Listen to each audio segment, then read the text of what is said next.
Dan reformacije je v Sloveniji tako verski, kakor tudi državni praznik. Praznujemo ga od leta 1992. Na ta dan se spominjamo začetkov protestantskega gibanja, ki je zaznamovalo evropsko zgodovino, Slovencem pa prineslo prvo knjigo v slovenskem jeziku izpod peresa Primoža Trubarja. Letos v Trubarjevem letu moramo predvsem upoštevati spoznanja, ki so pomembna tudi za evangeličane danes in v prihodnje. Obnovljeno in poglobljeno spoznanje Trubarjevega dela in dela slovenskih protestantov je pokazalo, da njihovo književno in jezikovno delo nikakor ni nekaj postranskega, nekaj zgolj za njih praktično pomembnega. Izhajalo je iz njihovega osnovnega krščanskega poslanstva, službe Božji besedi, da pride do besede tudi v slovenskem jeziku, tudi za vernike slovenskega jezika. Duha reformacije se na ta praznik spominjajo tudi pripadniki evangeličanske cerkve.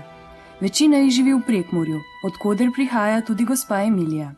Praznujemo kot ponavadi vsak praznik, enako z Božjo službo. Pred večerje ponavadi imamo svečane proslave v Ljubljani, to se udeležujemo tudi. Večinoma z avtobusi gremo, že par let, ne. Drugače pa svoje gremo pač v cerkev, svoje prepričanje izpovemo tam, to je vse. Zdaj, ko lahko z zbranimi deli Primoža Trubarja pa izdajami posameznih spisov v že posodobljenem sedanjem jeziku, vidimo, kako Trubarju pravzaprav celo pri njegovih polemikah z nasprotniki in sploh pri njegovem delu nikakor ni šlo za pridobivanje za nekakšne protestantske posebnosti. Šlo mu je za to, da postane ljudem dostopno in zastopno, kot on sam pravi, razumljivo, temeljno evangelsko sporočilo. Protestantsko izročilo pa ni le versko, ampak tudi humanistično. Med temeljnimi načeli protestantske misli je tudi strpnost do razlik, kar je v današnjem svetu velikega pomena. Evangeličani se danes trudijo ohranjati tudi ta vidik praznika.